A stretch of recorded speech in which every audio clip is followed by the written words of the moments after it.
Hello, everyone. So this is a brief video lecture that is just going to give you some context for um, what a short story is, um, and also to provide some context on why this is it's such a gray area. Um, it's just going to be a brief introduction.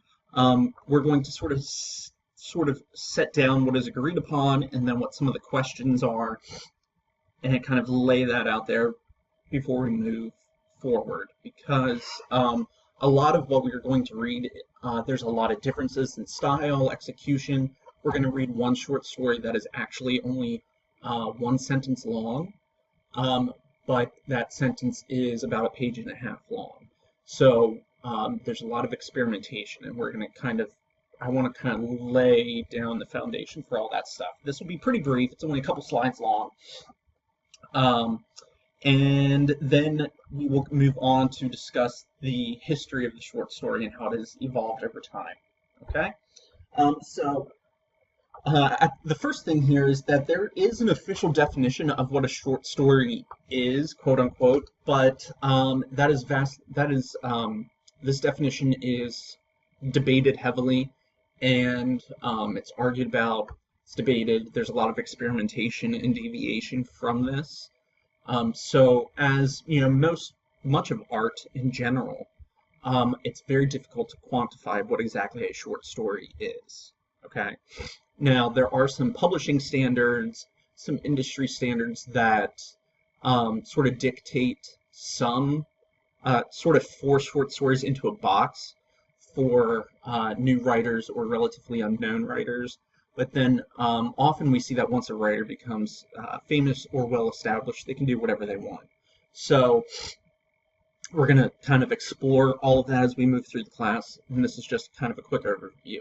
So a short story, by definition, is an invented prose narrative shorter than a novel and a novella. I've added that part, usually dealing with a few characters and aiming at a unity of effect and often concentrating on the creation of mood rather than plot. This idea of unity of effect is generally always the case, and that's sort of purposefully vague, and so that it can be interpreted differently. And that unity of effect actually comes from Edgar Allan Poe, who was the first scholar of the short story. He studied short stories. He wrote about short stories. He wrote a ton of short stories of his own. He was a short story critic. He was really the first writer and academic to really study the short story and define what it is. And then often concentrating on the creation of mood rather than plot. That is a very good, that's basically true too. Most often people describe a short story as a photograph, where a novel is more of a film. So that photograph, a short story is just, it's very limited in scope, and it's more thematically important. The theme, the mood, the message, the tone, what impact it has on the reader is usually greatly more important than the actual plot events in the story. So there's an accentuation on mood, theme, message, and character development rather than plot. I can't see my mouse. Rather than plot and story. Now the word lengths for literature have changed over time, and there's all of these gray areas between a short story and a novel. What I've put here is generally the publishing standards. Okay. So flash fiction is a very short story. It's generally under 1,000 words. That's what most publishing houses agree upon. I personally think, from my education and experience and what I've read and studied, I personally believe flash fiction is generally under 500 words, but this is the generally accepted publishing range. A short story is generally 1,000 words to 7,500 words. Some places say that a short story is anywhere between 1,000 words and 2,000 words, or in 20,000 words, which is also true. But then there's other sources who call this range a novelette, which I think is just a ridiculous term. It's an unnecessary term.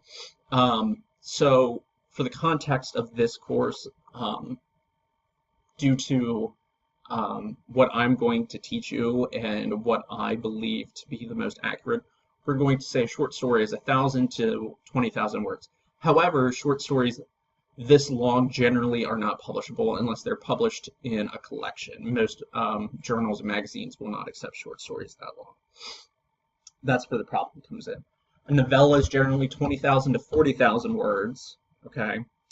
A novel, the official definition is over 40,000 words, but you will rarely see any novel published that is fewer than 60,000 words. So we have a lot of disagreement here over the word count for these various forms of literature. Okay. Short story, we're going to say is 1,000 to 20,000 words. However, when you're in this range of about 7,500 to 20,000 words, it's not going to be publishable unless you're publishing it in a book-length collection. Okay. All right. Introduction to the short story. It's important to note that short stories are almost always, there's very few variations from this, just because of what can be accomplished in a short story and the conventions of short story as a literary genre and as an art form, is that it's a single episode with a fullness of experience, which means that, generally speaking, you're not skipping through time. A short story isn't going to take place over a period of several months, years, anything like that. A short story is generally one scene. That does not necessarily mean that it's one setting, that it's limited to a room or something like that, but that experience is one single episode, generally speaking. The unity of effect leads to the author's artistic perception of life of experience, and this is what the author's trying to pass on to you. Once again, this unity of effect, again, comes from Poe. We're going to talk about that a little bit. And then this is from the story and its writer on page 2 in the introduction. Fiction created by the imagination of the writer for the imagination of the reader is an illusion come full circle. This is true of all literature, but I think it's especially, we're going to really focus on this a lot in this class in the context of the short stories that we're going to read, because as Stephen King, not to go on too much of a tangent, Stephen King uses this sort of silly comparison for what writing and reading are, which I think is it's actually quite good, which is that it's telepathy. The writer has something in their head that they're then passing to your head, okay? So this idea of the writers taking what they're imagining and passing it on to the reader's imagination. Okay, that's where a lot of our focus is going to be, and what happens between those 2 points, and how that distance between those 2 points leads to the interpretation of fiction. So the imaginative experience in writing, this is of the utmost importance. I'm just going to move this up here. So reality and evolution. There's a lot of really interesting research in psychology about how humans developed this ability to narrate their experiences with reality, and then how that ability to narrate subjective experiences with reality contributes to everything we understand about reality in the universe.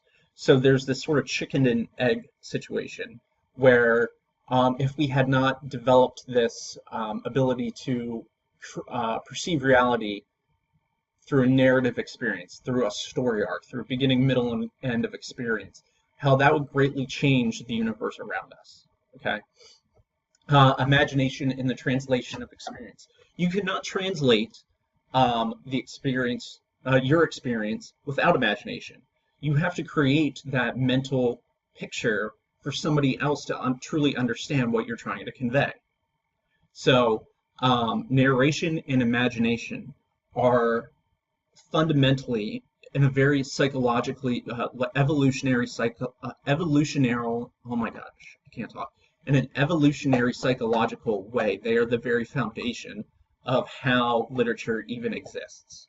Okay. Stories, fiction, deceit, and manipulation. So fiction is obviously a made-up story, right?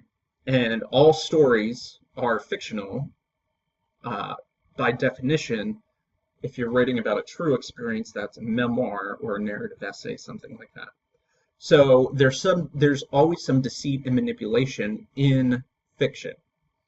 Um, However, the writer is trying to convey the truth of an emotion, the truth of an experience, the truth of the universe, whatever they're trying to convey to you. There's some truth there, and they're doing that through a lie, which I think is just fascinating. From my background in psychology and creative writing and literature, it's just truly fascinating that a lot of writers and readers appreciate fiction because they think that when somebody's actually telling you the actual truth, it's not as powerful as creating an elaborate reality around that truth that you then have to decipher and interpret.